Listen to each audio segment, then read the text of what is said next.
All right. Hi, everyone. Good morning. Just a minute. Good morning, Chitraj. Hi, Pranav. Hi, Harsh. Good morning, Purva. Good morning, Riya. Hi, Meet. कैसा गया आप लोगों का Sunday का test? Pretty simple. जिसने homework किया होगा, they would have been able to do the questions really well because उसके पहले ही डाउट सेशन में हम लोगों ने काफी ऐसे डाउट्स डिस्कस किए थे.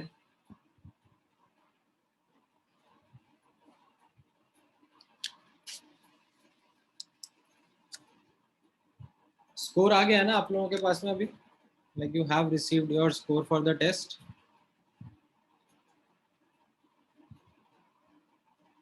चलो. Yes, sure. So we will discuss the paper, but not today. Like we'll find some time to study the paper on a particular day. अभी हम लोग अपना चैप्टर कंटिन्यू करना चाहेंगे. राइट. सो आप लोगों ने लास्ट वीक में अच्छे से रिवाइज कर लिया होगा मूल कंसेप्ट हमने जहां तक पढ़ा था. लास्ट क्लास में हम लोगों ने स्टोइशियोमेट्री का टॉपिक शुरू कर दिया था. इन दैट टॉपिक किसी को कोई डाउट है? Any question in the last class discussion, like before the doubt discussion that we did on 15 July? Can you explain the last sum which we did? Like the certain gaseous alkane mixed with just sufficient of O2. हाँ. तो ये relatively एक difficult question मैंने कराया था.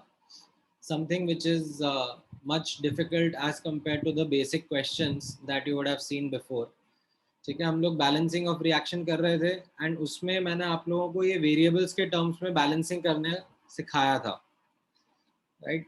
And then I asked you a question or two to help you understand that why balancing in terms of variable sometimes is necessary for difficult problem solving. आपको basic problems, basic equations तो balance करना आता ही है. मतलब अगर मैं आपको कोई सी भी नॉर्मल सी इक्वेशन दूंगा तो आप atom by atom element by element atoms conserve करोगे and based on that you will do the balancing of the reaction. Right. But अगर कुछ वेरिएबल के टर्म्स में करना रहता है तो उसकी प्रैक्टिस हम लोगों ने लास्ट क्लास में करी थी. We did couple of examples and ये जो लास्ट एग्जांपल था वो उसी चीज का इंपॉर्टेंस एस्टैब्लिश करने के लिए था. राइट. दैट हम लोग बात कर रहे हैं एल्केन की कंबस्शन की एंड उसके कंबस्शन के डेटा को बहुत ही एकदम कंडेंस्ड फॉर्म में, सिंप्लीफाइड फॉर्म में बोल दिया कि after the combustion the volume of the reaction mixture expands by this much %. और हमें पता करना था कि एल्केन क्या है. राइट. सो अब इस क्वेश्चन में राइट यहाँ पर मैंने एक हिंट यूज करी थी. हिंट इनफैक्ट मैंने आप लोगों को दी थी दैट जब हम लोग रिएक्शन ऑब्जर्व करते हैं, रिएक्टेंट्स प्रोडक्ट्स में कन्वर्ट होते हैं तो उसकी वजह से मोल्स में चेंज आता है. ठीक है. कंपल्शन नहीं है बट हो सकता है, आ सकता है. जैसे for example if you have a reaction N2 plus 3H2 is giving 2NH3. मान लो ये रिएक्शन है तो इसमें can you see that 1 mole of N2 combines with 3 mole of H2 to give you 2 moles of ammonia. Yes. If volume is proportional to moles, then can I say that moles of the reaction decrease upon this reaction happening? Like before reaction you had say 4 moles. ठीक है. or whatever, say 1x or 3x, so you had 4x moles before the reaction and after the reaction वो कितने moles बचे? 2x moles ही रहे. Right. सो अगर moles decrease हुए हैं तो वॉल्यूम ऑफ रिएक्शन भी डिक्रीज हुआ होगा क्योंकि ये सब के सब गैसेस हैं. गैसेस के लिए हम लोग ये बात करते हैं. इतना समझ में आता है आप लोगों को कॉन्सेप्ट? Yes, sir. सो यही चीज हम लोगों ने इस क्वेश्चन में अप्लाई करी थी, दैट एक एल्केन है जिसका रिएक्शन हम लोग करा रहे हैं और उसकी वजह से जो वॉल्यूम है वो बढ़ जा रहा है। तो वॉल्यूम क्यों बढ़ जा रहा होगा? बिकॉज मोल्स बढ़ जा रहे होंगे। तो हमने सोचा मोल्स बढ़ जाएंगे, उसका एनालिसिस कैसे होगा? रिएक्शन देखकर। तो हमने उसका रिएक्शन लिखा। अब एल्केन हमें पता नहीं है, हमें उसके बारे में आइडेंटिफाई करना है, तो वी सेड कि let's write a general alkane का कंबशन रिएक्शन। सो ये जनरल एल्केन का कंबशन रिएक्शन लिखा, alkane plus O2 giving CO2 plus H2O, and उसको बैलेंस कर दिया। And what we saw was that coefficients helped us to understand how the volume would change, right? So the sum of the coefficients, like you can very well read this in the following way. So यहाँ पर I can kind of say by reading the reactants, यहाँ पर मैं ऐसे बोल सकता हूँ that ये coefficients है, ठीक है। अगर मैं एल्केन का मोल बोल देता हूँ x, राइट, तो कितना मोल्स O2 का कंबाइन हुआ होगा? 3n plus 1/2 x मोल्स, है ना? लाइक इनका जो Yes, sir. कोफिशिएंट्स है, राइट, वो क्रॉस मल्टीप्लाई करके हम लोग कितना मोल्स अपॉन कोफिशिएंट, लाइक जिस एक मोल से 3n plus 1 मोल 3n plus 1/2 मोल्स कंज्यूम हो रहे हैं, तो x मोल से 3n plus 1/2 x moles consume हो रहे होंगे, राइट। कोफिशिएंट्स के बेसिस पे जज करा ना हमने। मैं Yes, sir. और अच्छे से आपके सामने लिखता हूँ। I think late me follow the same consistent format जो मैं ऊपर फॉलो कर रहा था, ठीक है। ऊपर जैसे मैंने ये करा था ना, ये यूनिटरी मेथड वाला, वैसा ही मैं आप लोगों के साथ में करता हूँ। Let me follow that same format, I think that should help you. So अगर इसके x मोल्स हैं, से x मोल्स, और मैं पूछूंगा इसके कितने मोल्स कंज्यूम हो रहे होंगे, तो मैं कैसे लिखूंगा? CnH2n+2 और O2, इनके बीच का मुझे रिलेशनशिप निकालना है। और इनके बीच का रिलेशनशिप कैसा है? इनके कोफिशिएंट से आएगा। इसका कोफिशिएंट 1 है, इसका कोफिशिएंट 3n+1/2 है, राइट। तो अगर इसके x मोल्स कंज्यूम हो रहे हैं, तो इसके कितने मोल्स कंज्यूम होंगे, आप बता दोगे, राइट। तो ये कितने आ गए? 3n+1/2 times x moles.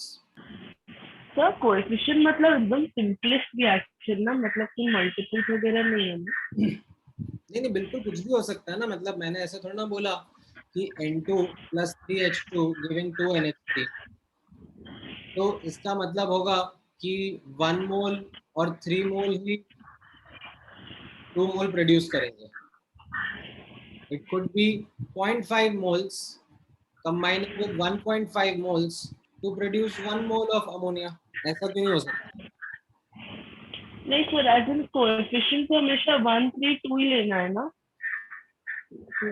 1 से 2 लेना है मतलब? तो मतलब एज इन सपोज बोला कि अगर 20 मोल्स ऑफ N2 साथ में कंबाइन हो रहे हैं तो कितने मोल्स ऑफ H2 होंगे?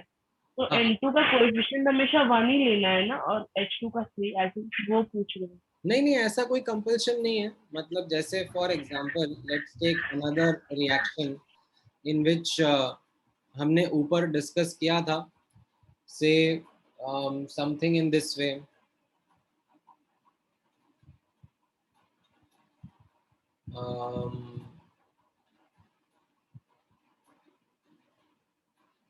ठीक है, ऐसा लेते हैं H3PO4, ये एसिड होता है, हाँ sir. and say it is reacting with calcium hydroxide base, है ना? ये तो कैन यू गेस क्या सॉल्ट बनेगा? Sir CH5PO4 2। Calcium phosphate, right. इतना आपसे एक्सपेक्टेशन है। Acid plus base giving salt plus water आपको वाटर। बताना है। अब इसका 2, इसका 3, और फिर ये हो जाएगा 6, ठीक है। ये आपका इक्वेशन हो गया बैलेंस्ड, राइट। तो अब अगर इसके से 100 मोल्स है, तो इसमें कितने मोल्स कंज्यूम हो रहे होंगे? 150। 150। समझ में आ गया? लाइक 2 से 3 कंज्यूम हो रहे हैं तो 100 से कितने कंज्यूम होंगे? आप यूनिटरी मेथड से निकाल लोगे 150 मोल्स। ऐसा कोई कंपल्शन थोड़ी ना है कि इसका कोफिशिएंट 1 होना चाहिए, ऐसा कोई कंपल्शन नहीं। तो अगर मैं इसी रिएक्शन को ऐसे लिखूं कि 4H3PO4 कंबाइंड विद 6COH2 और फिर कोएफिशिएंट 4 और 6 हो तो वो भी चलेगा ना? चलेगा ना, दौड़ेगा। मतलब आप यहाँ पे 4 लिख लो, यहाँ 6 लिख लो, सब कुछ 2 से मल्टीप्लाई कर दो, हाँ सर, और अब इसको मैं कोएफिशिएंट लूं। राइट? आपका आंसर चेंज थोड़ी ना होगा, ओके। आपका आंसर तो वही आएगा। हाँ सर, थैंक यू। ठीक है। सो जैसा हम लोग नोटिस कर रहे थे इन द लास्ट क्लास का दिस एग्जाम्पल, सो अगर ये CnH2n+2 के x मोल्स अगर मान लिए तो O2 के कितने कंज्यूम हो जाएंगे? 3n+1/2x, है ना? अच्छा, कितना CO2 बनेगा? Can anyone tell me how much CO2 will be forming by looking at the coefficient? NX. right? So एक से अगर n प्रोड्यूस हो रहा है, एक कोफिशिएंट है और इससे n कोफिशिएंट यहाँ पर CO2 का, यानी कि एक मोल से n मोल प्रोड्यूस हो रहा है, तो x मोल से कितना प्रोड्यूस हो जाएगा? nx moles. सर यार हम लोग CnH2n+2 के बदले ऑक्सीजन नहीं ले सकते थे क्या? हम लोग CnH2n+2 क्या कर सकते थे? इसके बदले हम लोग ऑक्सीजन नहीं ले सकते थे क्या? इसके बदले? Yes sir. बदले क्यों लूंगा मैं? मतलब तुमने क्वेश्चन पढ़ा एक बार भी? यस सर, मतलब आई एम टेलिंग कि जैसे N2+3H2 का you gave example, so in that we can take H2 as one, एक ले सकते हो उसको दूसरे को हाँ फाइंड हाँ हाँ करने के हाँ। लिए। सो आपकी इच्छा है that rather than taking this as x moles, you are like कि मैं इसको x moles बोल के करना शुरू कर सकता हूँ क्या? Yes sir. बिल्कुल कर सकते हो। आप x क्या इसको y मानो, z मान लो, I don't care. Any particular reference से अपन बाकियों का एनालिसिस कर रहे हैं ना। Yes sir. बिल्कुल कर सकते हो। ठीक है। अभी यहाँ पर H2O के बारे में, H2O के कितना बन जाएगा यहाँ पे? बाय द सेम लॉजिक ये n+1 x मोल्स बन जाएंगे, है कि नहीं? Like you will look at the same set of data यहाँ पर भी, that CnH2n+2 और H2O का जो कोफिशिएंट है, इसका कोफिशिएंट 1 है और इसका कोफिशिएंट n+1 है, right? So how many moles of H2O you found out based on this simple unitary method analysis, right? अब मैं क्वेश्चन का डेटा यूज कर रहा हूँ। क्वेश्चन का डेटा मैं कैसे यूज कर रहा हूँ? यहाँ पर बोला जा रहा है that, right, this is the before वाला पार्ट, ठीक है? जो रिएक्टेंट्स है वो बिफोर रिएक्शन है ना, and this is the after reaction वाला part. So before reaction the volume would be proportional to the moles. तो कितने मोल्स हो गए थे यहाँ पर? x + 3n + 1/2x ना, ये रिएक्टेंट के मोल्स हैं। और after the reaction the volume will be proportional to the moles of the products, nx plus n+1x हो गई है। and बोला जा रहा है that volume expands by 16.67%, so that percentage change is final minus initial upon initial, that is after minus before upon before, right? तो यहाँ पर हमने ये लिया 2n+1x और ये भी x अपॉन ये डिफरेंस भी x, तो ये x तो कैंसिल आउट हो गया एंड उससे मुझे n का वैल्यू मिल गया 3। समझ में आया अभी कैसे करा था ये वाला question? Yes I got it. ठीक है। तो ये वाला पार्ट, इसके एक्चुअली 2 मेजर पार्ट थे इस क्वेश्चन के। One was this analysis bit, ठीक है, कि हमने रिएक्शन का एनालिसिस कैसे वेरिएबल्स में करा। ठीक है। देन अब वो जो एनालिसिस है उसमें हमने वेरिएबल क्रिएट कर दिया. अब उस वेरिएबल को सॉल्व करने के लिए हम लोगों ने यहाँ पर ये इक्वेशन क्रिएट करी. ठीक है. So it was a difficult question. It wasn't an easy question. Something which we have not yet practiced, a lot. But मैं अब आपको धीरे धीरे learning curve build करूँगा. So let me actually take you through some simpler questions first, and then we will come back to such difficult questions. ये वाला आपके लिए last class में थोड़ा ज़्यादा difficult हो गया था. So I have a doubt in that question. हाँ, बोलो. So I didn't understand why we had to take x, like multiply x everywhere. How did it help us increase the accuracy? I mean, in the end, we just cancelled it. Couldn't we just equate? The reason why I took x was that I wanted to do the analysis in terms of moles, right?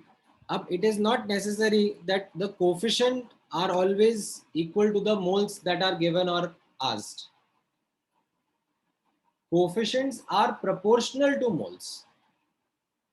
जैसे याद है अपन ने starting में ये लिखा था जब हम लोग बैलेंस्ड इक्वेशन को रीड कर रहे थे, that अगर ये जनरल फॉर्म ऑफ रिएक्शन है, does that always mean that I have only A moles of A and D moles of B to give C moles of C and D moles of D? No, sir. Can I also write it in this way? Yes, sir. Right? Can I, instead of using 2, can I use a variable, say XA moles of A combined with XB moles of B to give XC moles of C to give XD moles of D? Yes, sir. बस तो वही चीज मैंने show करने के लिए यहाँ पे x लिया. I want you to be more robust in your approach. ठीक है, because sometimes students make up this assumption कि अरे moles जो है वो तो coefficient के बराबर ही होते हैं. ऐसा जरूरी नहीं है. They are proportional, but they are not necessarily equal. Okay, sir. So in case if we just find the proportionality first and then take x, so it will be okay, right? Yeah, बिल्कुल. So, so, हाँ. so this will work only if all the reactants and products are gases, right? Yes, I will be actually detailing it out. अभी आज के discussion में उसका Okay, detailing. sir. Thank you. ठीक है.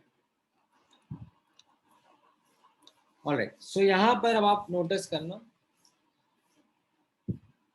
Late me help you practice stoichiometry with certain easier questions, certain simpler questions first, फिर हम वापस से लेवल ऑफ डिफिकल्टी बढ़ाएंगे. ठीक है. अच्छा, अभी यहाँ पर आप नोटिस करना, जैसा मैंने आपको बताया हम लोग स्टोइशियोमेट्री में क्या करते हैं, we analyse reactions, right. We analyse reactions based on certain data that is given in the question. हमें रिएक्टेंट से बताना होता है प्रोडक्ट कितना बनेगा, या प्रोडक्ट से बताना होता है कि रिएक्टेंट कितना बनेगा, एज इन कंज्यूम होगा. तो ये सारा डिस्कशन हम लोग करते हैं. And when we notice questions, आप नोटिस करोगे दैट जो डेटा दिया जाएगा या पूछा जाएगा, ठीक है, it can be in terms of mass, moles, volume. ठीक है, डिफरेंट टर्म्स में वो डेटा हो सकता है. However, what I would strictly advise you to follow as a method is do mole analysis. What do I mean by that? Doing mole analysis. तो जैसे आप यहाँ पे नोटिस करो इस एग्जाम्पल में, इस क्वेश्चन में आपको पूछा जा रहा है that determine the volume in liters at NTP of CO2 liberated when 40 grams of calcium carbonate is heated. सो ये रिएक्शन है इसका, कैल्शियम कार्बोनेट हीट करके कैल्शियम ऑक्साइड और CO2 बनाता है. काफी कॉमन सिंपल सा रिएक्शन है, और इसकी बैलेंसिंग भी यही है, सिंपल 1-1-1 कोफिशिएंट है सबका. एंड आपको बोला जा रहा है that calcium carbonate is 40 grams and CO2 required, CO2 कितना प्रोड्यूस होगा वो हमें बताना है, उसका volume in litres at NTP conditions, right. Now, in order to do something like this, अब कहीं पर किसी जगह पर किसी बुक में ऐसे मास वॉल्यूम एनालिसिस लिखा होगा, ठीक है. Now, why they write mass volume analysis? Because you can see mass दिया हुआ है और volume पूछा हुआ है. But this is unnecessarily creating extra things. You don't need something like this. This new kind of a word, mass volume analysis. You don't need to do that. All you need to do is follow mole analysis. And I will ask you to rigorously follow this because जैसे मैंने last class में भी बताया था, आगे आने वाले बहुत सारे चैप्टर्स में हम लोग मोल एनालिसिस पर ही रिलाय करेंगे. दैट विल बी आवर की फोकस. तो अब मुझे क्या करना चाहिए? जो भी डेटा दिया जा रहा है, जो भी डेटा पूछा जा रहा है, ठीक है, वो भले ही किसी भी यूनिट्स में हो, मैं एनालिसिस मोल्स में करूंगा. तो जैसे यहाँ पर मुझे 40 ग्राम्स कैल्शियम कार्बोनेट दिया जा रहा है, तो first I will convert it into moles. Calcium carbonate का मॉलिक्यूलर वेट 100 होता है, तो ये कितने आ गए? 0.4 मोल्स. अब मैं मोल एनालिसिस करूंगा, right. This you can say is mole analysis. मैं कोफिशिएंट्स यूज करके ये आइडेंटिफाई कर रहा हूं दैट अगर कैल्शियम कार्बोनेट का यहाँ पर आप नोटिस करोगे 1 कोफिशिएंट है, उससे 1 कोफिशिएंट CO2 का ही है. सो 1 कोफिशिएंट कैल्शियम कार्बोनेट का, 1 कोफिशिएंट CO2 का, यानी कि 1 मोल कैल्शियम कार्बोनेट से 1 मोल CO2 बनता. तो अगर 0.5 मोल्स है, सॉरी 0.4 मोल्स है, तो उससे कितना CO2 बन जाएगा? यूनिटरी मेथड से I can simply come up with the understanding 0.4 moles. But मुझसे मोल्स नहीं पूछे, मुझसे वॉल्यूम पूछा है. तो now I can do that inter conversion. I know how to convert mole into volume. I just multiply by 22.4 because these are NTP conditions. So इससे मेरा answer आ जाएगा, ठीक है. So this is something which will be the way in which you should analyze a lot of questions. The reason why I'm going to stress on this is because it helps you avoid careless mistakes.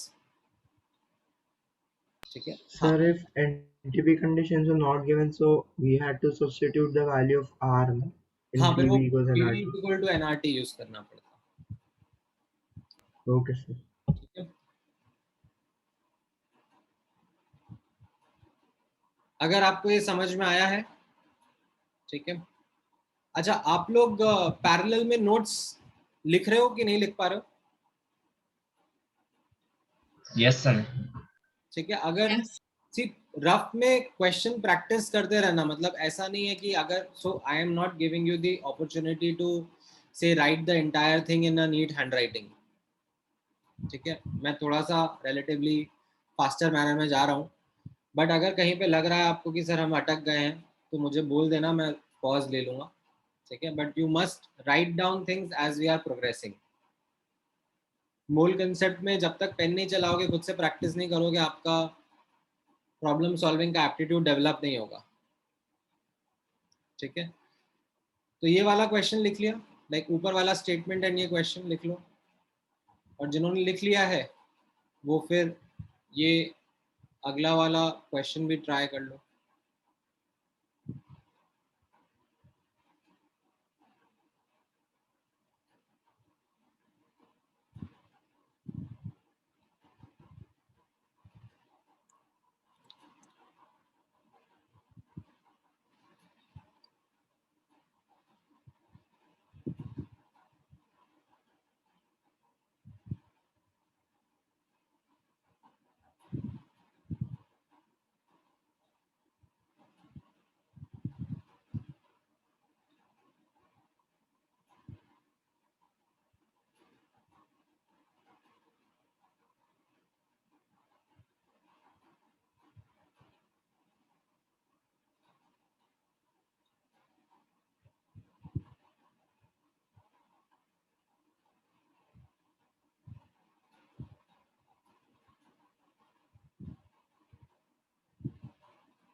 हाँ, Gargi and Chitraksha आपका answer correct है. खुश, आपने careless mistake कर दी, आप सही जा रहे थे but you committed a careless mistake. ठीक है, ढंग से रीड करो जो मैंने हाईलाइट करा है, यहीं पे केयरलेस मिस्टेक करी है तुमने. नहीं मृणाल, थोड़ा सा और सोचो. You are also going on the right direction.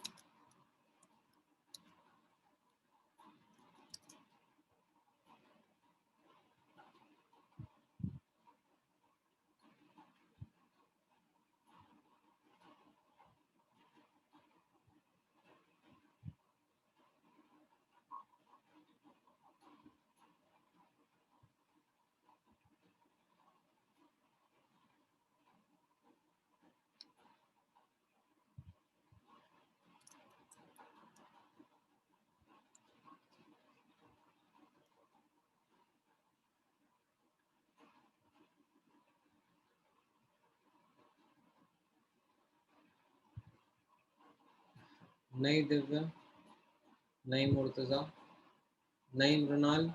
Mrinal careless mistake कर दिया है.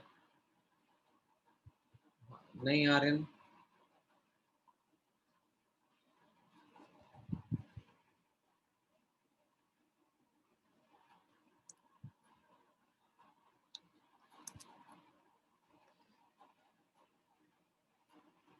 देखो इसमें आपने वापस से रीड किया, लाइक बैलेंस्ड इक्वेशन आपके सामने है और Cl2 का अमाउंट बोला है दैट 11.2 लीटर्स एट एनटीपी है.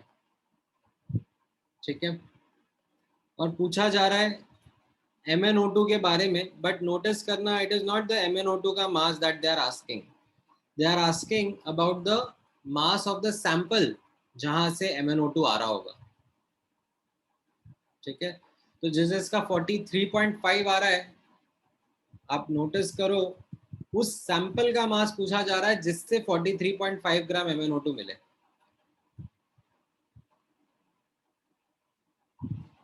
ठीक है, सो यहाँ पर like for those who are not able to get the answer, not able to do the question बहुत simple है. सबसे पहला step 1, you need to write the balanced equation. Then given the data of the product, ठीक है, you convert it into moles and then do the mole analysis between what is given and what is asked. Based on that you get the moles of MnO2. It comes out to be the same half mole only, and as a consequence you get the mass of MnO2.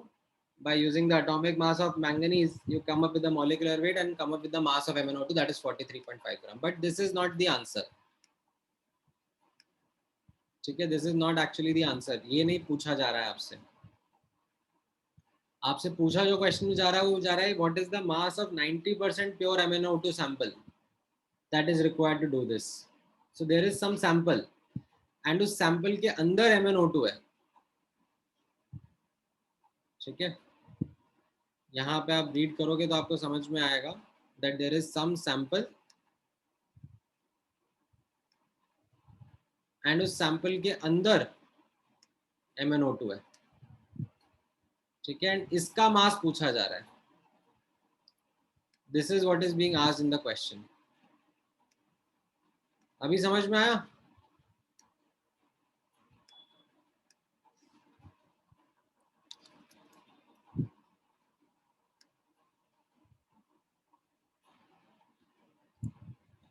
This is what is being asked. ये mass of sample क्या है, कितना है. तो इसका 90% is 43.5 gram and hence you get the answer as 48.3. अभी समझ में आया करेक्ट आंसर क्या है? So I just had a question which had got nothing to do with this question, but sir, how can the like formula be MnO2? How can in the sense ये D So block meaning that the valency of oxygen is also 2. So how is it MnO2? मतलब manganese का valency यहाँ पे +4 show हो रहा है. So sir, how is it combining with like how is it MnCl2? नहीं तो एक minute. Have you not come across compounds that can show variable oxidation state like FeO and Fe2O3. Yes, sir. Sorry, I didn't know about manganese. हाँ हाँ नहीं, तो D block के almost सब metals, ठीक है, सारे के सारे, मतलब थोड़ा बहुत छोड़ दो, जिंक, कैडमियम, मर्क्यूरी, ये वाला पार्ट छोड़ दो, बट बाकी सब वेरिएबल ऑक्सीडेशन स्टेट शो कर सकते हैं, वेरिएबल वैलेंसी शो कर सकते हैं। ठीक है, समझ में आया अरमान? ये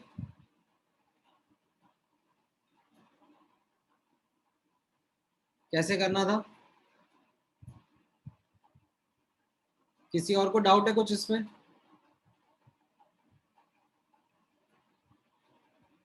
So it is not necessary that we follow the steps in this manner, right? नहीं Like, because if we take it like if we take it that we are getting the atomic mass as 87, so 87 upon x will be 90% of the sample, and then solve it will be okay, right? हाँ हाँ बिल्कुल, मतलब see I will never be restricting you to one particular way of answering. ठीक है, आप ध्यान से यहाँ पे नोटिस करना, ये बोर्ड्स की पढ़ाई नहीं चल रही है कि you know step 1 step 2 step 3 ऐसे ही करोगे, स्टार्टिंग में गिवन और आखिरी में हेंस प्रूव्ड लिखोगे तो ही नंबर मिलेंगे, ऐसा कुछ भी नहीं है। इनफैक्ट मोल कंसेप्ट में हर क्वेश्चन को करने के मैं आपको एटलीस्ट 2 से 3 नए नए तरीके बता दूंगा। ऑल्दो मेरे पास इतना टाइम नहीं रहेगा कि मैं हर क्वेश्चन को मल्टीपल तरीके से आपको करके बताऊं, बट हर क्वेश्चन को करने में या उस क्वेश्चन के कुछ पार्ट को करने में there are multiple ways that can be done. The more you explore those ways, the better you will become at this chapter, the more confident you will become at this chapter. ठीक है, ऐसा नहीं है that you get stuck to just one particular way of answering question. हाँ, I do practice certain ways, जैसे ये एक आपने देखा तरीका, ठीक है, ये एनालिसिस करने का तरीका, ये मैं कंसिस्टेंटली बहुत सारे क्वेश्चंस में यूज करता रहूंगा, because I find this a simple way of relating reactants and products with each other. ठीक है, मोल मोल में कैसे एनालिसिस करना है। ठीक है, so there will be certain steps in between which will be helpful, ठीक है, but you can very well choose to do it in some other way also. ठीक है, समझ में आया क्वेश्चन? ठीक है, आगे बढ़े। Yes, sir. अच्छा, अब यहाँ पे नोटिस करना, जो लास्ट क्लास में हम लोगों ने वॉल्यूम बेस्ड क्वेश्चन कर लिया था, उसके पीछे का एक्चुअली बैकग्राउंड थोड़ा सा अब मैं आपके साथ यहाँ पर डिटेल आउट कर रहा हूँ। वो बैकग्राउंड किस तरीके से है, that for a gaseous species involved in a reaction, we can do analysis in terms of volume as well. ठीक है, इसके पहले मैंने आपको बताया था मोल्स का एनालिसिस हमने करना चाहिए, कितने मोल्स से कितना मोल्स कंज्यूम होगा या कितने मोल्स से कितना मोल्स बनेगा, right? So we generally prefer to do the mole analysis. However gaseous species के लिए, ठीक है, I can do volume analysis given the volume measurements are being done at constant temperature pressure condition. Why constant temperature pressure condition? Because if PV is equal to nRT and pressure and temperature are constant, volume is directly proportional to moles. तो जो ratio आपका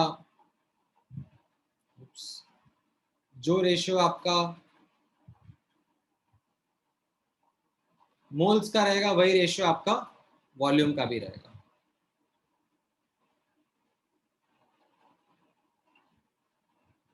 ठीक है, if P and T are constant, they are not changing, then you can say volume is proportional to, directly proportional to moles. ठीक है, तो जैसे अब ये आपके सामने एग्जाम्पल है, N2 plus 3H2 giving 2 ammonia। इन 4 स्टेटमेंट्स में से मुझे, इनफैक्ट 5 स्टेटमेंट्स में से मुझे बताओ कितने स्टेटमेंट्स सही हैं, कितने स्टेटमेंट्स गलत हैं। ठीक है, इनफैक्ट ये नीचे लिखा हुआ है मैंने, PV is equal to nRT वाला.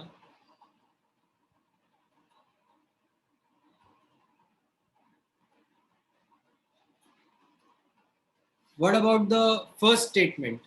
Is that correct? ठीक है, आई थिंक अब आपको सबको ये चीज तो समझ Yes, sir. आई गई है. What about the second statement? Correct. Correct. Yes, sir, correct. Right? That is also correct as long as the ratio is maintained. X, 3x and 2x वो उनके coefficients के ratio में ही है ना? What about the third statement? Incorrect. Wrong. Wrong. Correct. Why incorrect? So because it's given molecule. Answer correct. हाँ हाँ नहीं, जिसने incorrect बोला उसका मुझे argument समझना है. So because it's written molecule, that's why. But then, like, if I say would have read the first statement as 1 upon Na mole of N2 combines with 3 upon Na moles of H2 to give 2 upon Na moles of ammonia. Would that have been correct? Yes, sir. And is 1 by Na mole representing one molecule of N2? Yes, sir. Then why did you say that C statement is incorrect? Sorry, sir, it's correct. नहीं मतलब sorry ऐसा ये मैं ऐसे blame थोड़ा ना कर रहा हूँ कि मतलब आपने पाप कर दिया. लाइक कॉन्सेप्ट समझ में आया? Yes, sir. ठीक है, बाकी So, लोग हाँ बोलो बोलो. no, I agree that the statement is correct, but so I just felt that shouldn't it be one molecule of nitrogen rather than one molecule of N2? One molecule N2 is a molecule, right? हाँ तो one molecule of N2 बोलने में गलत क्या है? No, sir, nothing. So maybe like I don't know. Sorry, sir. अरे तुम ऐसे मतलब दुखी मत हो यार. तुम मतलब ऐसे एकदम दुखी हो जा रहे हो. सॉरी सर मत करो. कुछ डाउट है तो अपन इसीलिए तो बैठे हैं डिस्कशन करने के लिए, to clear these things. And specially at the start of this chapter that becomes more important, because starting में I have seen students having that kind of confusion between what is molecule, what is atom, किसके लिए क्या use करना चाहिए. What I wanted to say was that the atomicity of nitrogen is 2. So, like the formula of one atom will be N2. One molecule will be N2. So Yes. we can just say one molecule of like N. So will it be right? नहीं, that will not be right ना.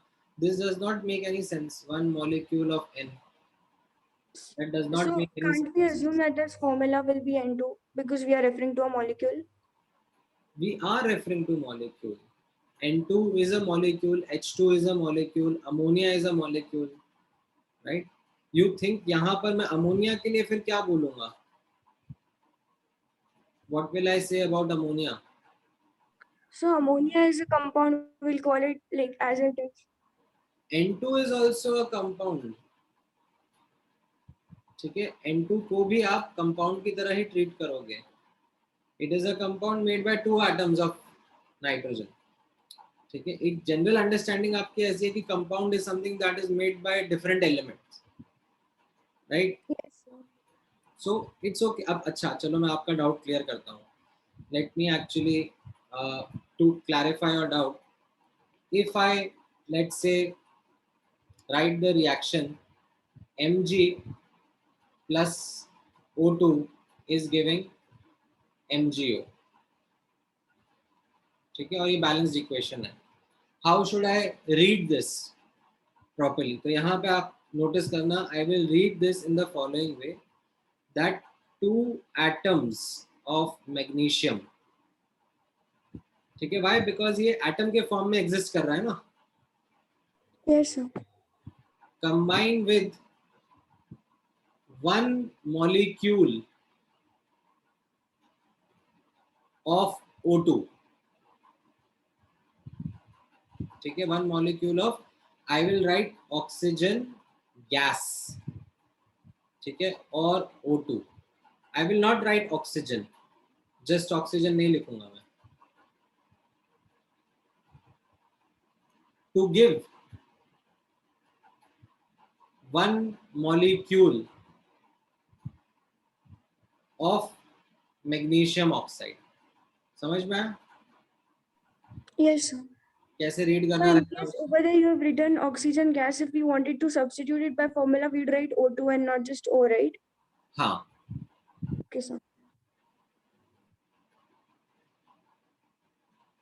ठीक है, हाँ, sorry, 2 MgO, my bad, 2 molecule of MgO. ठीक है, अभी clear है? No, sir. Like clear, as sir, but we'll say O2 gas, right? I meant. हाँ हाँ, बिल्कुल, yes, because O2 is that compound which is reacting over here, ना, or molecule that is reacting over here. Thank you, sir. ठीक है, तो ये C वाला interpretation भी समझ में आया सबको अभी? That this is correct.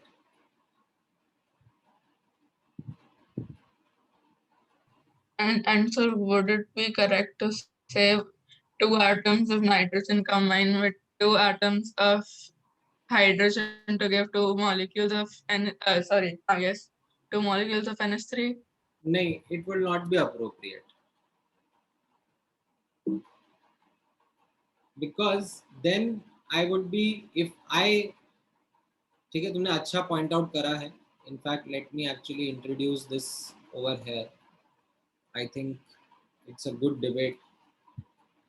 So if somebody says 2 atoms of nitrogen, ठीक है, when I say nitrogen, I just mean N only. ठीक है, combine with how much? 6 atoms of hydrogen.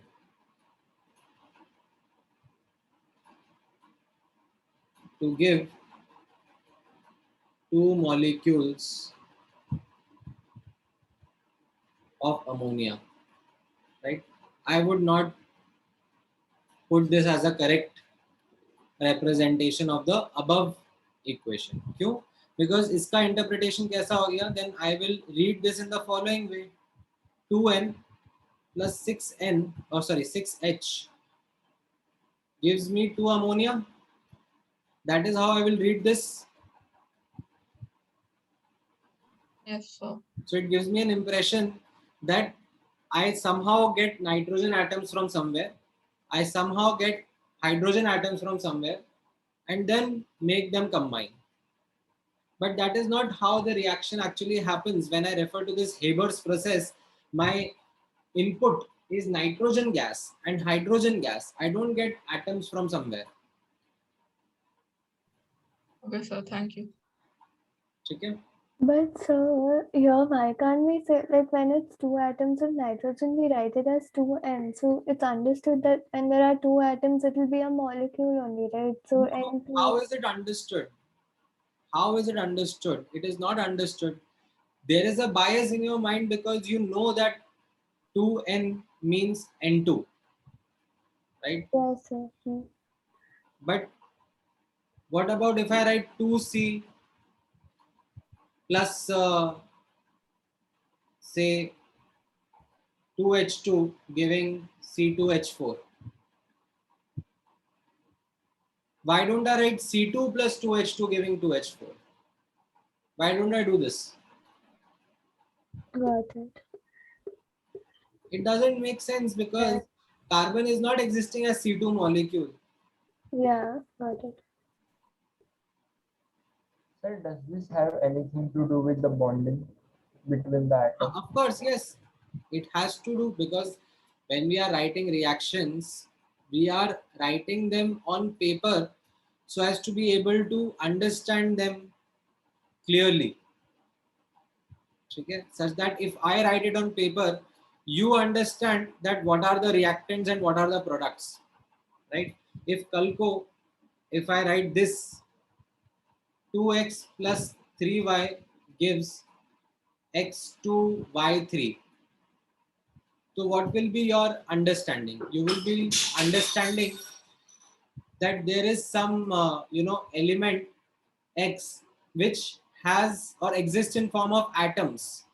There is some element y which exists in form of some atoms, right? And they are then combining to give me this compound. But if I write something in this way, x2 plus y3 giving x2 y3, what is my understanding? My understanding is that I have some element x which exists in form of x2 molecule. I have some element y which exists in form of this y3 molecule, and they are then combining to give me this compound, right? So that is why you have to be very clear in terms of what is actually the case. समझ में आया?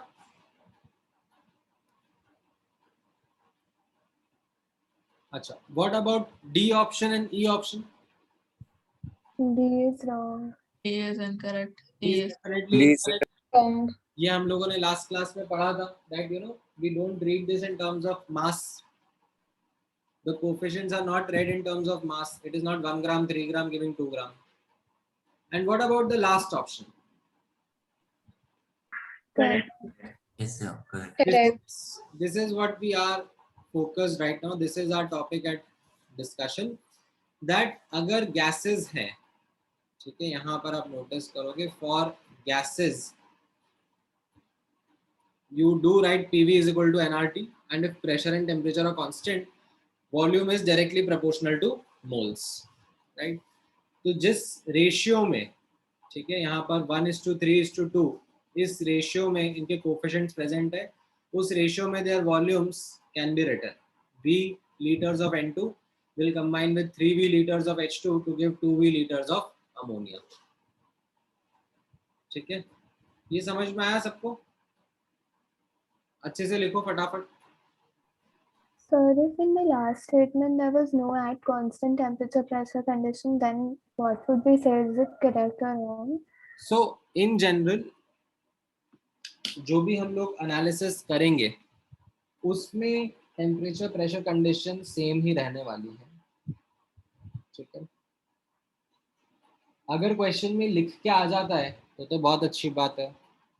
Question में नहीं भी लिख के आता है तो भी you go with the assumption that the pressure temperature conditions are same only. Had it been, ठीक है, something जहां पर pressure temperature conditions do change, which is going to happen but not in this chapter, वो फिर मैं आपको gaseous state chapter में ही करवाऊंगा, जहां पर हम लोग क्या होगा, मोल कंसेप्ट की अंडरस्टैंडिंग डेवलप कर चुके होंगे. We are at a level, उसके ऊपर हम लोग जाएंगे जहां पर let's say temperature pressure conditions भी चेंज हो रही है, ठीक है. But not in this chapter. You will not find a single question in booklet जहां पर टेम्परेचर कंडीशंस चेंज हो रही है. बट यस, गैसियस स्टेट की बुकलेट में आपको मिलेंगे वैसे क्वेश्चन, ठीक है. Okay, sir. Thank you. ये लिखा आपने? हाँ sir. सर ए सेंटेंस और सी सेंटेंस सर मुझे समझा नहीं. सी के तो मतलब 3 पार्ट से, कौन सा वाला पार्ट कह रहे हो? सर मिडिल वाला. मिडिल वाला. तो तुम्हें मोल और मॉलिक्यूल में अंतर नहीं आता? सर आता है, पर इधर दोनों इक्वल कैसे हो गए वही कंफ्यूजन है. इसको क्या करना है? सर ये दोनों 1-1 कैसे हो गए, इक्वल कैसे हो गए? इक्वल थोड़ा ना बोला जा रहा है. किसने बोला इक्वल हो गए? क्या 1 और x इक्वल है? No sir. तो फिर तुमने ऐसा क्यों अज्यूम कर लिया कि ये 1 मोल और ये, इनफैक्ट तुम ये बोल सकते हो कि हाँ 1/Na mole and 1 molecule equal है. That's why I wrote the C statement first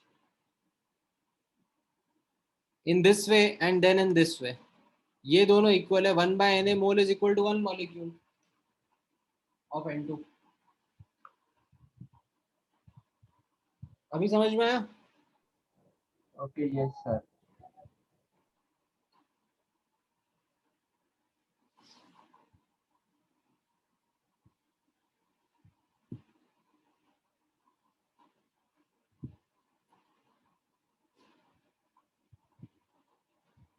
अभी लिखा सबने? कोई बचा हुआ है लिखने में? अगर बचा है तो स्क्रीनशॉट ले लो, थोड़ा सा आगे बढ़ेंगे।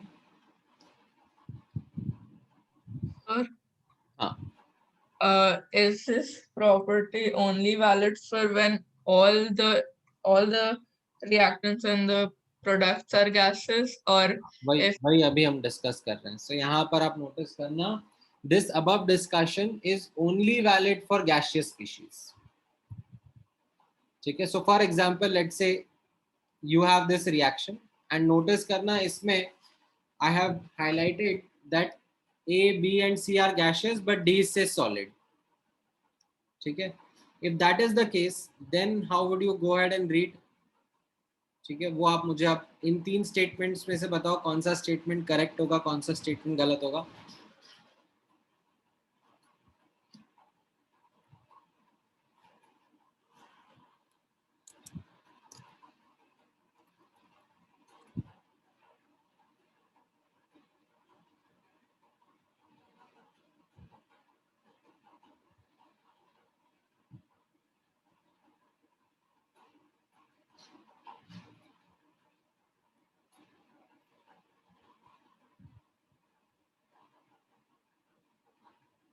हाँ ठीक है Gargi. Will only A be correct?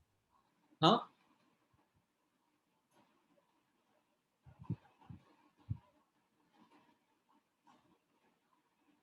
नहीं आर्यन, मतलब ठीक है partially correct but there is one more statement that is correct.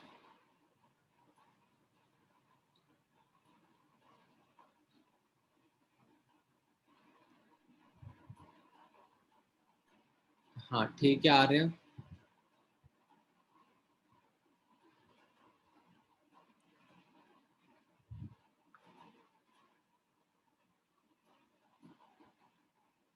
Alright. सो इसमें कैसा है, अब आप नोटिस करोगे ये पहला स्टेटमेंट करेक्ट है। ठीक है, पहला statement is correct because moles का जब हम लोग डिस्कशन कर रहे हैं, physical state does not matter. Physical state does not matter in mole analysis. समझ में आ रहा है?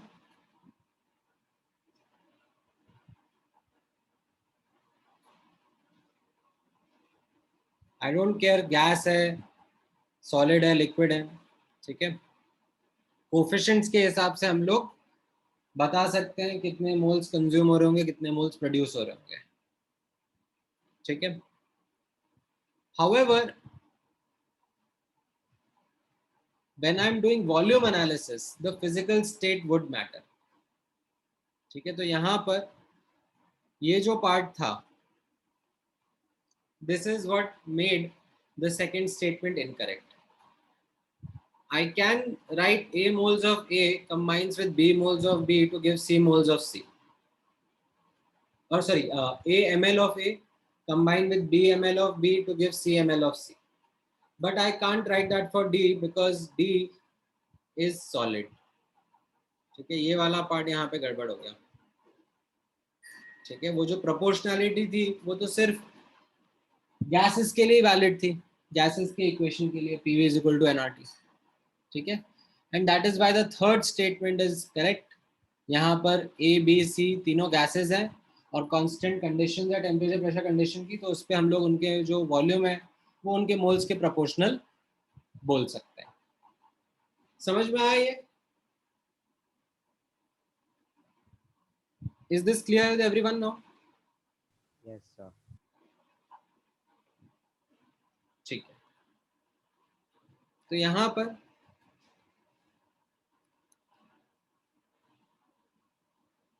ठीक है,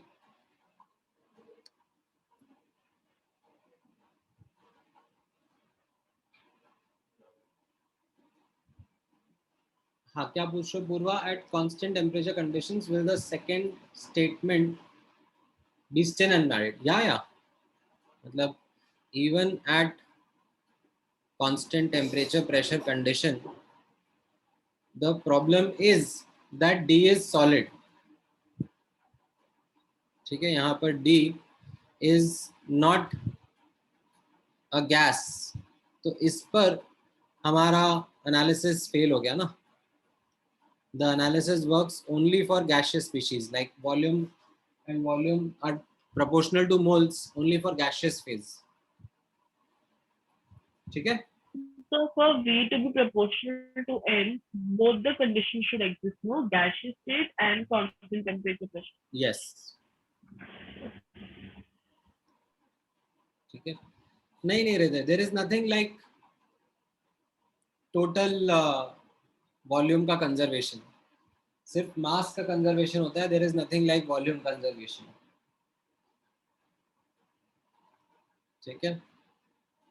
हाँ हर्ष, right, because we cannot write PV is equal to nRT for D. D is solid.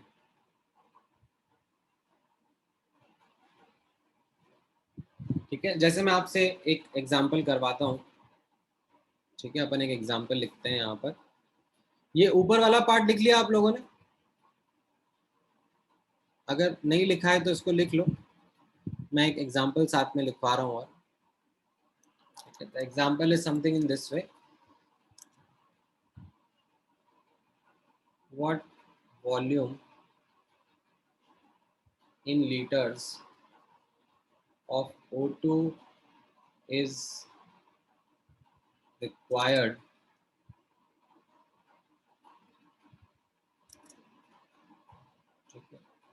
of O2 at NTP actually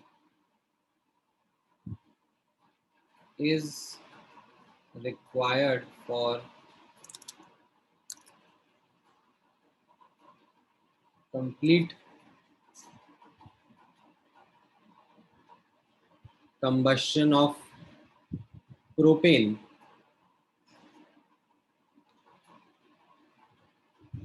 under same temperature pressure condition. ठीक है, बता दो जरा आंसर.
हाँ, propane is C3H8.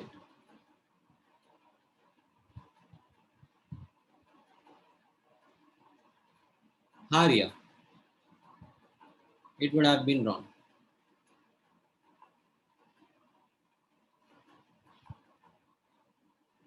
It would have still been wrong.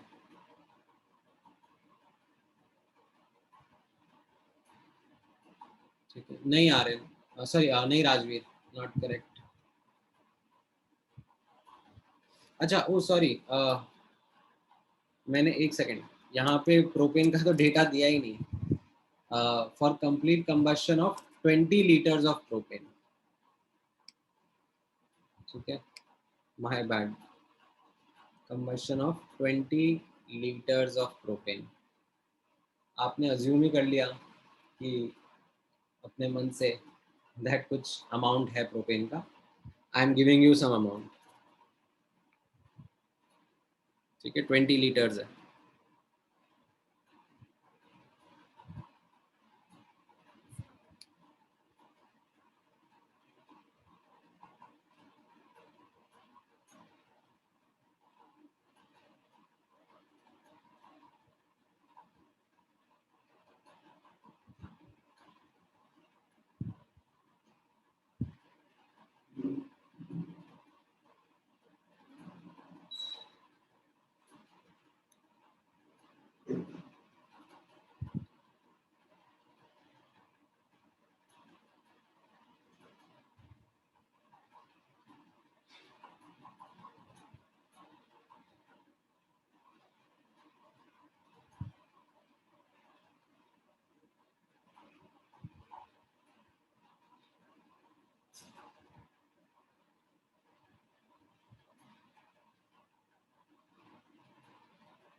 Alright, तो यहाँ पर आपने देखो मल्टीपल तरीके हैं जैसे आप प्रोसीड करोगे. So you'll first write the balanced equation. Propane plus oxygen is going to give you carbon dioxide plus H2O. ठीक है. You balance the reaction. ये 3 रहेगा, ये 4 रहेगा, एंड ये 6 + 4 तो ये 5 रहेगा. ठीक है. अब एक आप कर सकते हो वॉल्यूम एनालिसिस. वॉल्यूम एनालिसिस कैसा रहेगा, जो कि मैंने आपको सिखाया है कि it is the faster way, right. इसका 20 लीटर्स दिया हुआ है और आपसे पूछा जा रहा है O2 कितना रहेगा, राइट. तो जैसा अपन मोल्स का एनालिसिस करते थे वैसे वॉल्यूम का एनालिसिस कर सकते हैं. ठीक है. Like you can very well right here C3H8 और O2 का कोफिशिएंट्स आप बोलोगे इसका कोफिशिएंट 1 है, उसका कोफिशिएंट 5 है, तो इसका अगर 20 लीटर्स है तो O2 का कितना रहेगा, and you will come up with the answer that this will be 100 liters. ठीक है. राइट, सिंपल है, स्ट्रेट फॉरवर्ड है. So, हाँ, so Water here, vapor, ना? एक एक करके. हाँ बोलो. so should I say first? हाँ, Also, here we are able to do this volume analysis because of that reason only, right? That volume of gases at constant temperature will be directly proportional to the number of moles, to the moles and so the coefficient. yes, like I'll show you. In fact, that's why I write this as method 1. So let me actually Yeah. do the method 2. In Because I did this only, but I was slightly confused at how we are being able to equate the number of moles with the volume. नहीं, we are not equating moles with volume. यहाँ पर हमने volume में ही analysis करा है ना. I have analyzed volume with volume only, right? This is यहाँ पर volume and यहाँ पर भी volume, right? हमने इनको कोफिशिएंट्स के साथ में रिलेट करा है. Yeah, coefficient, sorry. राइट, समझ में आया. Yes, thank you. ठीक है. these are the coefficients that we have been using. अब आप यहाँ पे नोटिस करना, मैं मोल एनालिसिस आपको करके दिखाता हूँ. मोल एनालिसिस से भी आप जा सकते हो. Like you have the same equation in front of you. ठीक है. You wrote down the equation and यहाँ पे लिखा है कि ये 20 लीटर्स है. ठीक है. बट हमें करना है मोल्स में analysis. So can I write this as 20 divide by 22.4 moles. ये हमने सीखा है ना. हाँ सर. तो मैं इसको 20/22.4 मोल्स कर सकता हूँ. अब मैं इनके बीच में एनालिसिस करता हूँ. ठीक है. अब मैं इनके बीच में एनालिसिस करता हूँ. C3H8 एंड O2 के बीच में इसका कोफिशिएंट 1 है और कोफिशिएंट 5 है ना. These are the coefficient.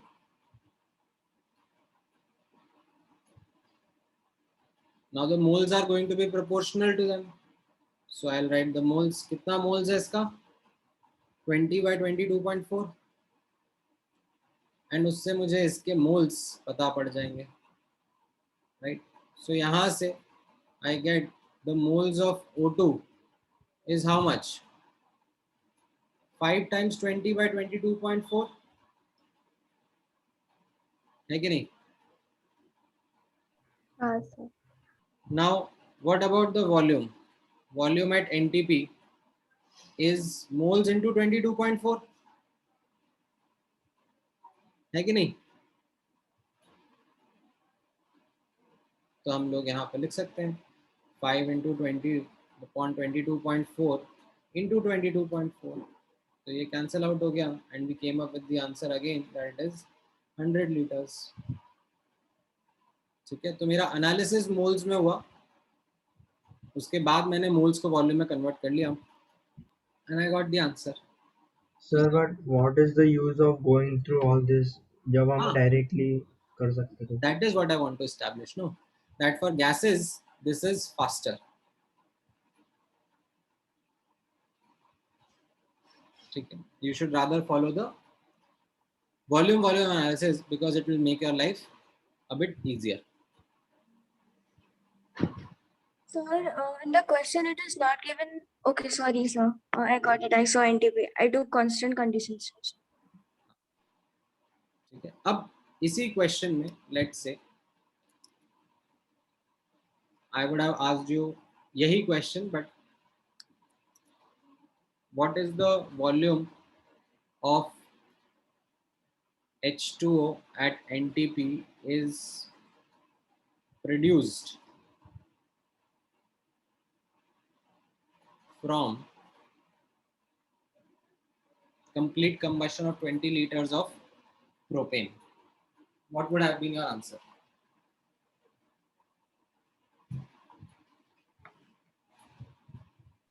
For 80 liters.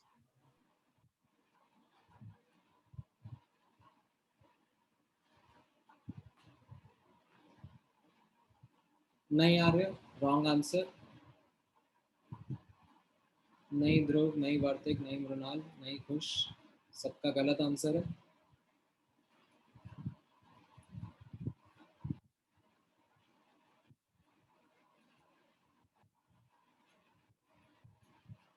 आप लोग केयरलेस मिस्टेक कर रहे हो ना यहाँ पर. Sir, H2O is not gaseous under NTP conditions. So, sir, in this we can only use mole, right? Mole analysis. यहाँ पर volume analysis fails. We should do what? We should do mole analysis only.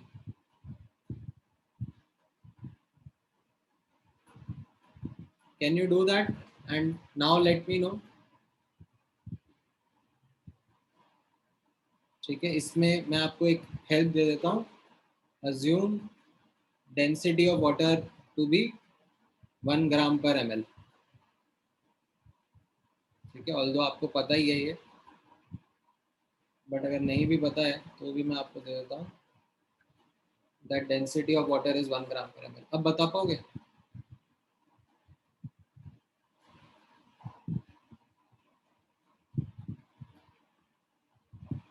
ठीक है, मैं आपकी help, ये लो, पिछले वाले question का मोल एनालिसिस देख लो किस तरीके से किया था.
ठीक है, सो इसमें क्या है आपका आंसर? ठीक है, lot of you would have come up with the answer over here as well. So notice कर लेते हैं. Okay, this is your equation and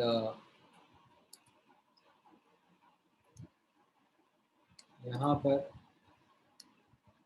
अब आप नोटिस करोगे that this is 20 liters at NTP, मतलब 20 upon 22.4 moles, और मैं आपसे पूछ रहा हूँ कितना H2O बन रहा है.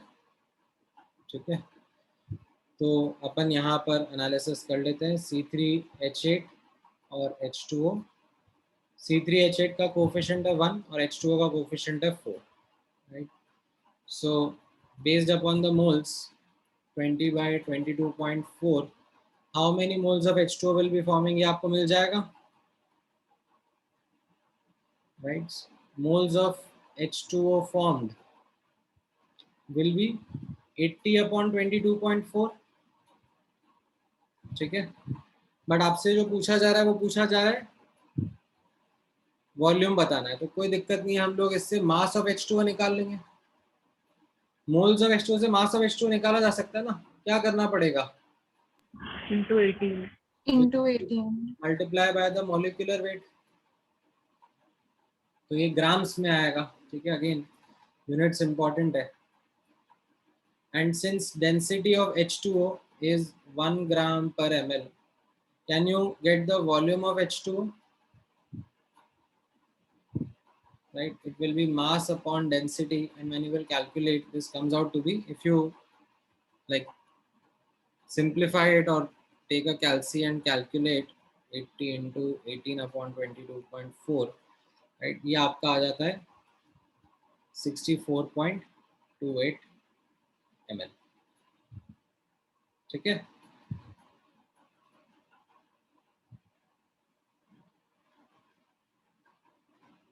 ये आपका करेक्ट आंसर है. ठीक है, and one thing to notice over here is, which हम लोग आगे भी यूज करेंगे, that volume of liquid and solid is negligible as compared to volume of gas. ठीक है, काफी इंपॉर्टेंट स्टेटमेंट रहेगा. हम लोग गैस का कंपैरिजन में सॉलिड या लिक्विड का वॉल्यूम नेग्लेक्ट कर सकते हैं. ठीक है, आप देख रहे हो ना 64.2 ml कितना छोटा वैल्यू है as compare to the 20 liters of propane that you had. Can you see that?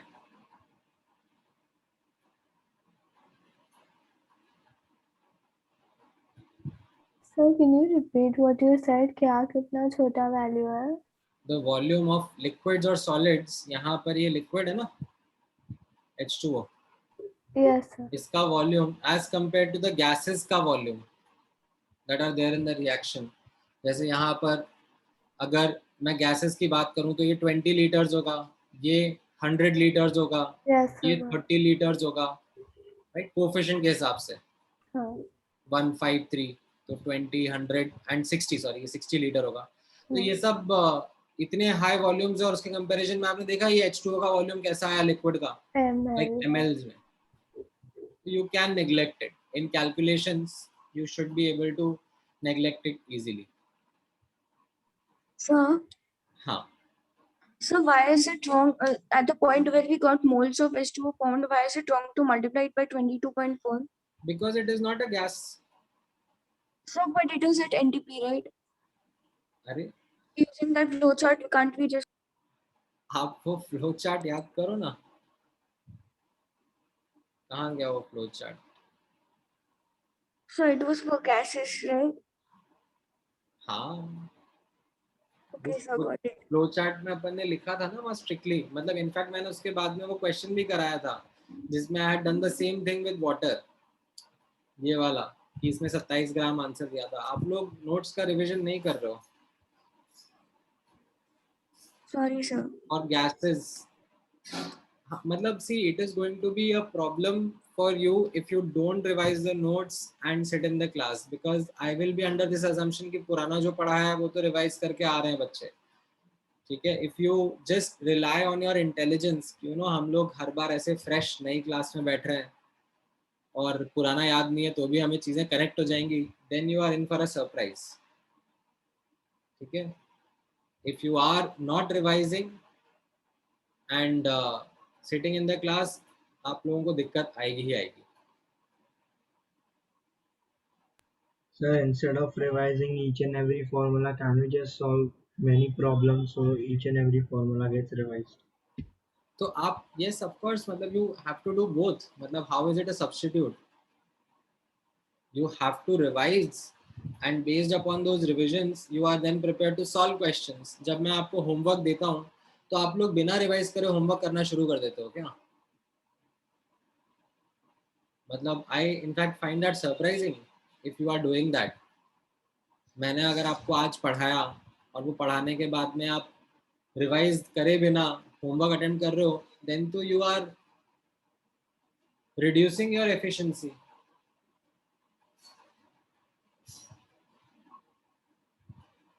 Homework है ना, टेस्ट थोड़ी ना है वो कि बिना नोट्स को देख के आपको अटेम्प्ट करना है।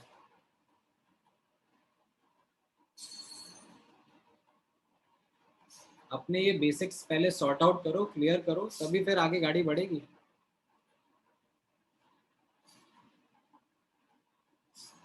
ठीक है, समझ में आ गया ये वाला क्वेश्चन? अभी इसमें ये लर्निंग जो है, water can be neglected if its volume is to be counted for।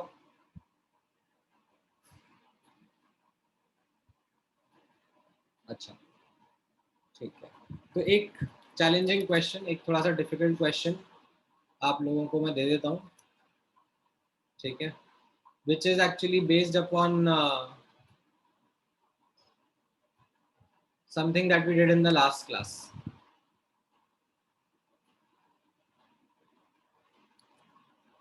ठीक है, but this time with a slight change।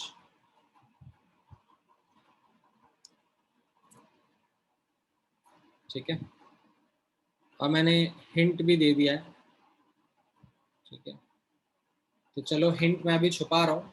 For those who want to take a genuine attempt and try the question, it is a question similar to what we had done previously।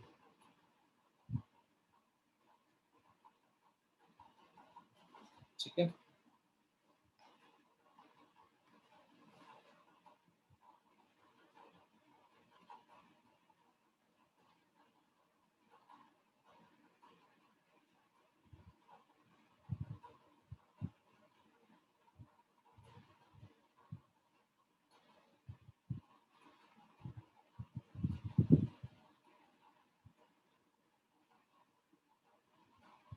Divya आपका question नहीं समझ में आया मुझे।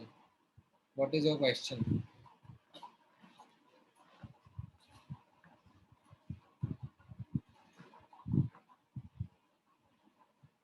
मतलब propane का combustion reaction आपको लिखना आना चाहिए, ये तो एक्सपेक्टेशन है आपसे मेरी। मतलब प्रोपेन क्या होता है आपको ये पता होना चाहिए, और प्रोपेन इज अ हाइड्रोकार्बन, और हाइड्रोकार्बन का कंबशन में क्या होता है, hydrocarbon plus oxygen gives CO2 plus H2O। ये भी एक्सपेक्टेशन है आपसे कि इतना तो आपको आता ही होगा।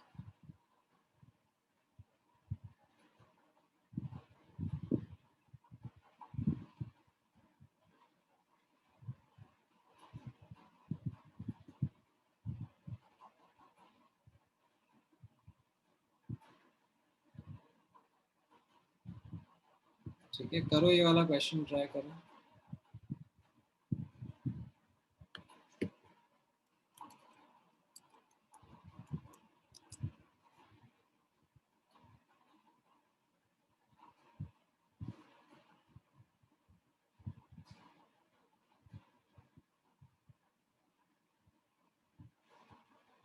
ठीक है, नेक्स्ट क्लास में हम लोग इसी क्वेश्चन से अपना डिस्कशन कंटिन्यू करेंगे।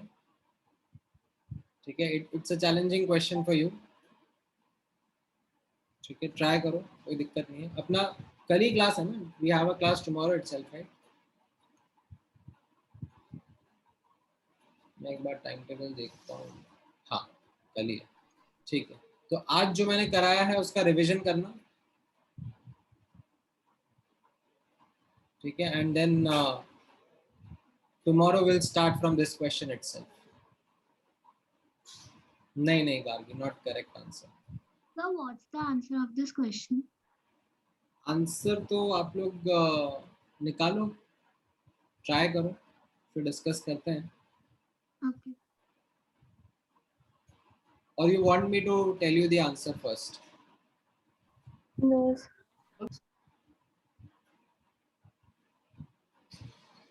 ठीक है, कल करेंगे ही सही discuss. And methane is not the correct answer, इतना चलो मैं बता देता हूँ। Like CH4 will not be the correct answer, क्योंकि that is a common answer which many students give based upon some incorrect calculation that they do.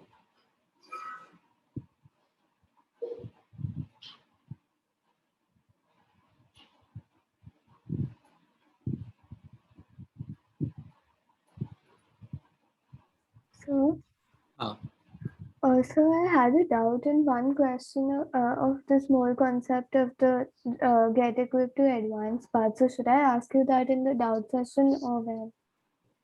नहीं पूछ लो ना, अभी पूछ लो।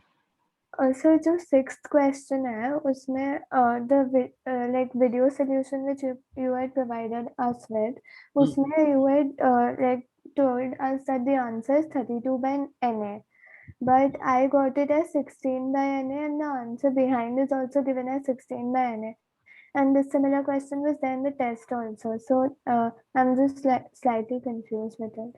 So हो सकता है मैंने 32 by Na जो होगा वो मॉलिक्यूल का Molecule के लिए, हाँ.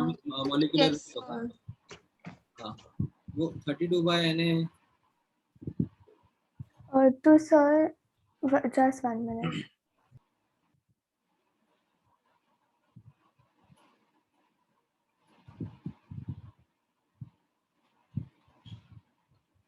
नहीं मुर्तजा, नहीं हृदय।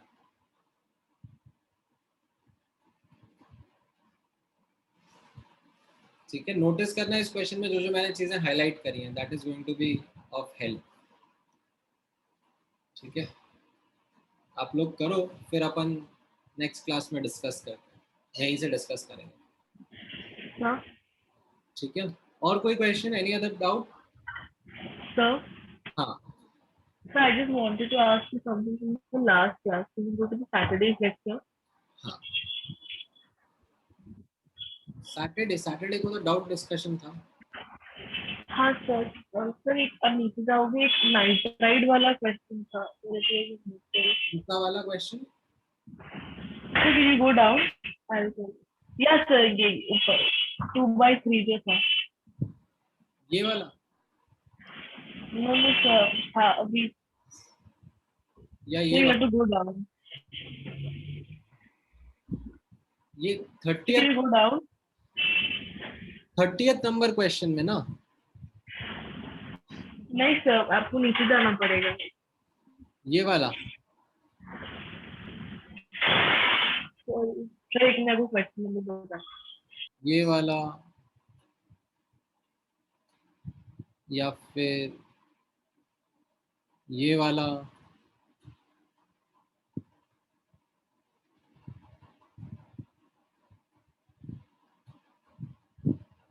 कौन से क्वेश्चन में था?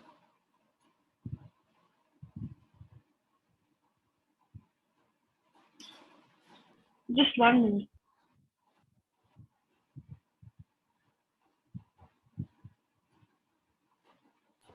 Sir, can I ask you till that time? हाँ बोलो। तो सर मैं बोल रही थी कि हम लोग को जो अभी टेस्ट था उसमें भी there was the same question was there and like the answer is given as 16 into NA, so मतलब वो सेम क्वेश्चन है सर, लेकिन the answer is given as 16 Na instead of because in that booklet the answer is given as 16 divided by Na, and here it's given as 16 Na. So then what will be right? अच्छा, उसमें कुछ मैं एक बार देख लेता हूँ. Question number बोलो आपके टेस्ट का. What is the question number? Question number sir 30. Test पे एनटीपी पे था और जो बुकलेट में है वो एनटीपी पे नहीं है, 0 एटमोस्फेयर और सॉरी 2 एटमोस्फेयर और 0 डिग्री पे था.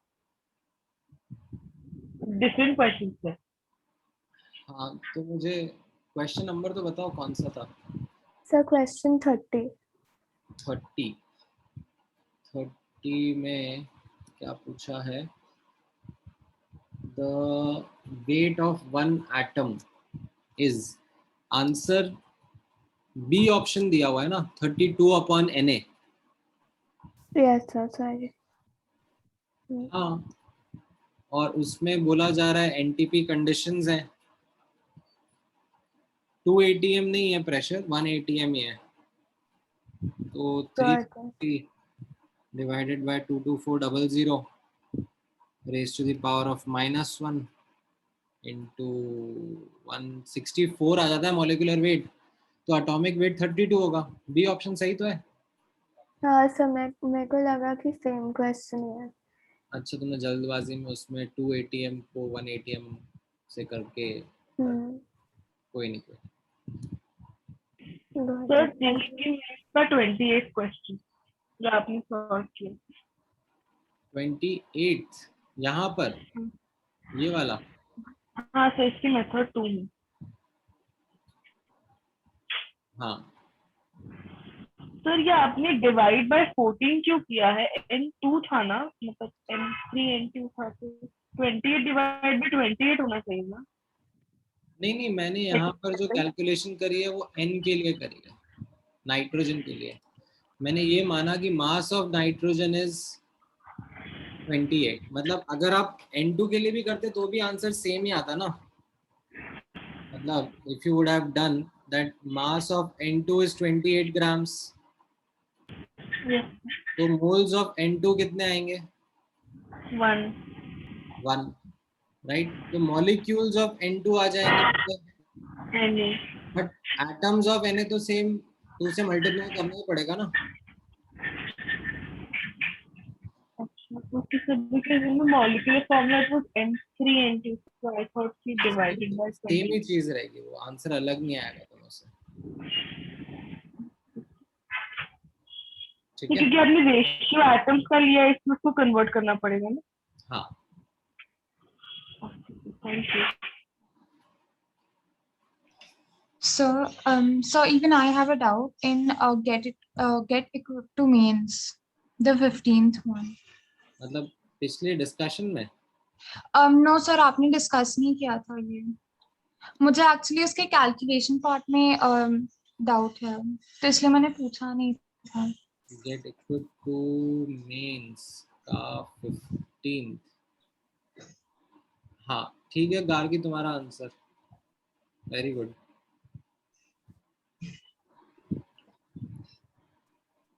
गेट इक्वल टू मेन का कौन सा बोला तुमने? 15th 15. Yes sir. एक मिनट.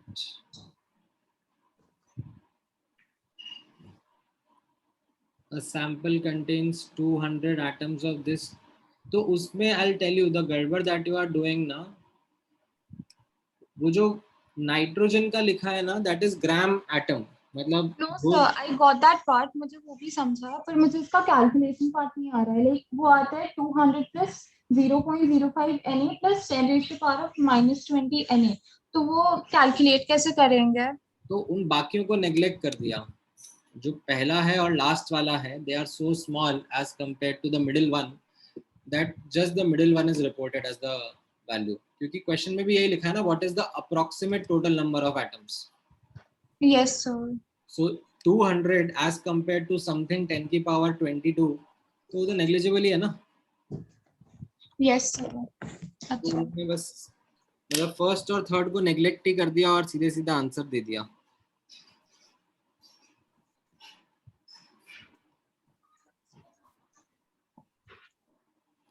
ठीक है, समझ में आया ये अभी? Yes sir. चलो सो और फिर वन मोर थिंग, जिस उसमें वो डी वाला ऑप्शन भी तो हो सकता था, right? Like I understand that it is to be a really हाँ हो सकता था, मतलब that way it is not a good thing to put the D option there, but it's a learning for you that in case like something like this happens in future as well, ठीक है, don't mark the D option. D option will like none of these are generally not the answers that paper setters actually put in their questions. Oh, okay. Thank you, sir. ठीक है Sir, हाँ sir, for the question which you gave just now, I have written the answer in the chat. हाँ सही है चित्राक्ष तुम्हारा भी सही है. Thank you, sir. ठीक चलो all right. Sir, can you do one last question? कौन सा बताओ? Sir, FBO 38. FBO में 38 सर ये हुआ है लेकिन मुझे समझ में नहीं आ रहा था. ये ट्राई एटॉमिक गैस वाला ना? Oh yes sir. तो इसमें आपको एटॉमिक वेट जो थोड़ा देखो क्वेश्चन का लैंग्वेज इतना अच्छा नहीं है, like the language isn't very clear so to speak.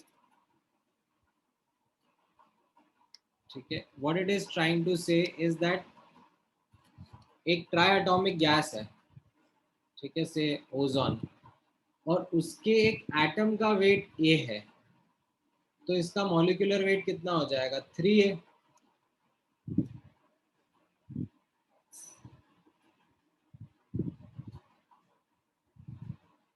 समझ में आया? मतलब कोई X3 गैस है,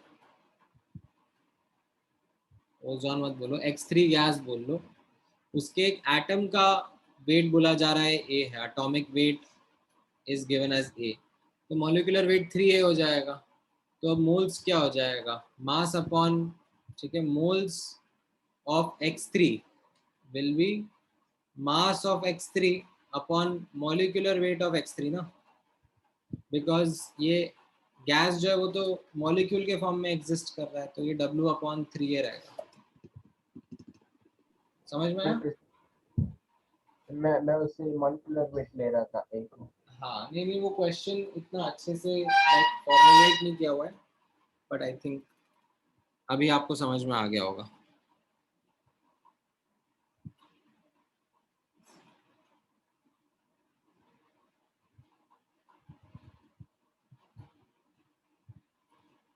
ठीक है चलो all right. Any other question? तो फिर कल से यहीं से डिस्कस करते हैं. Take care, bye bye. Thank you, sir. Bye.